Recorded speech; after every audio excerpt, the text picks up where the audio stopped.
اعوذ باللہ من الشیطان الرجیم بسم اللہ الرحمن الرحیم۔ شروع اللہ کے نام سے جو بڑا مہربان نہایت رحم کرنے والا ہے۔ معزز سامعین السلام علیکم۔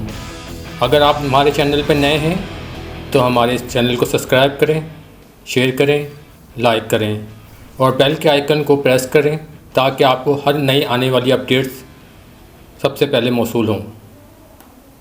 اہل سنت والجماعت کی فقہی مسلک کے اماموں کے نام۔ اکابر علماء اہل سنت نے اہل بیت اطہار کے ناموں کے ساتھ علیہ السلام لکھا ہے۔ مثلا مولانا ابوالکلام آزاد رحمۃ اللہ نے اپنی کتاب شہید اعظم کے صفحے پر حضرت حسین علیہ السلام اور حضرت علی رضی اللہ تعالیٰ کے ناموں کے ساتھ علیہ السلام لکھا ہے۔ مولانا آزاد کی اسی کتاب شہید اعظم کے صفحہ 84 پر سیدنا محمد امام علیہ السلام کو سیدنا شہداء لکھا گیا ہے، جو اس عظیم و شان اور نادر روزگار قربان کے عین مطابق ہے۔ ان شہیدوں کی دید اہل کلیسا سے نہ مانگ، قدر و قیمت میں ہے خون جن کا حرم سے بڑھ کر۔ اسماء گرامی ائمہ اربعہ رحمۃ اللہ علیہ۔ نعمان بن ثابت ابو حنیفہ کنیت اور امام اعظم لقب ہے۔ حنفی مسلک آپ ہی کے منسوب سے ہے۔ آپ کی ولادت 80 ہجری میں ہوئی، جب 15 ہجری میں قید خانے میں خلیفہ منصور عباسی کے زہر کے اثر سے وفات پا گئے۔ آپ کے والد کو حضرت علی رضی اللہ تعالیٰ نے دعا دی تھی کہ آپ اسی دعا کا اثر بن کر افق عالم پر رونق افروز ہوئے۔ آپ طبعی تھے۔ حضرت انس رضی اللہ تعالیٰ عنہ اور دیگر صحابہ رضی اللہ تعالیٰ عنہ کی زیارت کی۔ آپ ابھی بچے تھے کہ امام شبی رحمۃ اللہ نے دیکھ کر فرمایا، میاں صاحبزادے کس سے پڑھتے ہو؟ عرض کیا کسی سے نہیں۔ انہوں نے فرمایا، مجھے تمہاری پیشانی پر سعادت اور خوشی بختی کے اثار نظر آتے ہیں، تم علماء کی صحبت میں بیٹھا کرو۔ بس کیا تھا کہ آپ اس پر کاربند ہو گئے۔ آپ نے امام باقر رضی اللہ تعالیٰ عنہ اور ان کے صاحبزادے امام جعفر صادق رضی اللہ تعالیٰ عنہ سے کسب فیض کیا۔ امام مالک رحمۃ اللہ کا مشہور واقعہ کتابوں میں منقول کیا۔ آپ نے امام باقر رضی اللہ تعالیٰ عنہ اور ان کے صاحبزادے امام جعفر رضی اللہ تعالیٰ عنہ سے کسب فیض کیا تھا۔ امام مالک رحمۃ اللہ کا مشہور واقعہ کتابوں میں منقول ہے کہ ایک دفعہ آپ ان کی خدمت میں حاضر ہوئے تو انہوں نے نہایت تعظیم کے ساتھ برابر جگہ دی۔ امام اعظم رحمۃ اللہ علیہ نے تھوڑی دیر گفتگو کر کے رخصت ہوئے تو فرمایا، جانتے ہو کون تھے؟ یہ ابو حنیفہ عراقی تھے، جو اس ستون کو سونے کا ثابت کرنا چاہیں تو دلائل قائم کر کے ثابت کر دکھائیں۔ آپ بڑے عابد اور زاہد تھے۔ رمضان المبارک میں 60 قرآن مجید ختم کرنے کا معمول تھا۔ 30 سال شب بیداری کی۔ تقویٰ کا یہ عالم تھا کہ کسی کی بکری گم ہو گئی، آپ نے معلوم کیا بکری کی زیادہ سے زیادہ عمر کتنی ہو سکتی ہے۔ پتہ چلا کہ 7 سال، تو آپ نے 7 سال تک بکری کا گوشت نہیں کھایا۔ مبادن گوشت اسی بکری کا نہ ہو، طرز استدلال کا یہ عالم تھا کہ لوگوں نے جماعت کی نماز میں امام کے پیچھے سورۃ الفاتحہ پڑھنے کا مسئلہ پر مناظرہ کرنا چاہا اور سب بولنے لگے تو امام صاحب رحمۃ اللہ نے فرمایا کہ اتنے آدمی میں سے تنہا کیوں کر بحث کر سکتا ہوں، آپ اپنا نمائندہ مقرر کر لیں جس کی تقریر سب کی طرف سے سمجھی جائے۔ چنانچہ انہوں نے ایسے ہی کیا تو امام صاحب رحمۃ اللہ نے فرمایا کہ جب آپ نے یہ تسلیم کر لیا کہ ایک شخص سب کی نمائندگی کر سکتا ہے تو بحث کا خاتمہ ہو گیا۔ یہی میں بھی کہتا ہوں کہ جماعت کا امام سب کا نمائندہ ہوتا ہے، اس کی قرات سب کی قرات ہوتی ہے، اس کے لیے مقتدیوں کا قرات کی حاجت نہیں ہوتی۔ اہل سنت کا دوسری فقہی مسلک مالکی ہے، جو امام مالک بن انس اصحابی رحمۃ اللہ علیہ مدنی متوفی 1979 ہجری کی طرف منسوب ہے۔ اہل سنت کا تیسرا فقہی مسلک شافعی ہے، جس کی نسبت امام محمد بن ادریس شافعی رحمۃ اللہ کی طرف ہے۔ پیدائش 93 94 یا 95 ہجری ہے۔ چوتھے امام احمد بن حنبل رحمۃ اللہ علیہ ہیں، جن کی پیدائش 1964 ہجری میں بغداد میں ہوئی۔ حنبلی مسلک آپ ہی کی منسوب ہے۔ سیرت ائمہ اربعہ میں ہے کہ اہل نجد کا مسلک حنبلی ہے۔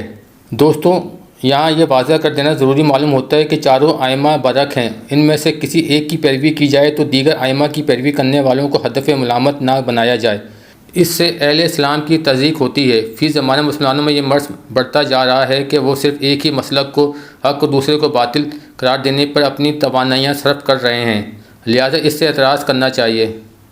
خود کو مسلمان کہلوانے میں ہی فخر محسوس کریں اور مسلک کی نسبت پر فخر کرنا ترک کریں۔ اس مسئلے میں رئیس الحرارہ مولانا حسرت موانی رحمۃ اللہ علیہ نے کیا خوب کہا ہے، حنفی ہیں نہ مالکی، نہ ہمیں حنبلی سے نہ شافعی سے غرض، ہم کے خالص ہیں پیرو اسلام اور رکھتے ہیں نہیں کسی سے غرض۔ ائمہ اثنا عشرہ 12 اماموں کے نام۔ قرآن کریم میں انبیاء اکرام علیہ السلام کے ذکر میں ارشاد نبوی ہے، اور ہم نے ابراہیم کو اسحاق عطا کیا، یعقوب جیسا پوتا عنایت کیا اور سب کو نیک کیا، اور ہم نے ان کی اولاد کو امام بنایا جو ہمارے حکم سے ہدایت کرتے تھے۔ پھر یہ کس طرح ممکن ہو سکتا ہے کہ انبیاء کے سردار اور خاتم النبیین صلی اللہ علیہ وسلم کی اولاد میں امام نہ ہو؟ چنانچہ آپ صلی اللہ علیہ وسلم کی اولاد میں بھی امام پیدا ہوئے۔ ابن عباس رضی اللہ تعالیٰ فرماتے ہیں کہ یاسین سے مراد آل محمد صلی اللہ علیہ وسلم ہیں۔ فخر الدین رازی رحمۃ اللہ علیہ، ابن ابی حاتم رحمۃ اللہ علیہ، سیوطی رحمۃ اللہ علیہ وغیرہ مفسرین کی جماعت میں ابن ابی عباس رضی اللہ تعالیٰ عنہ سے روایت کیا ہے کہ آل یاسین سے آل محمد صلی اللہ علیہ وسلم مراد ہیں، سوائے کہ ملائکہ جب اللہ تعالیٰ نے آل محمد صلی اللہ علیہ وسلم پر اسلام بھیجا ہو تو امت محمدیہ صلی اللہ علیہ وسلم پر بھی لازم ہے کہ ان کے نفوس قدسیہ کے ناموں کے ساتھ علیہ السلام کہے۔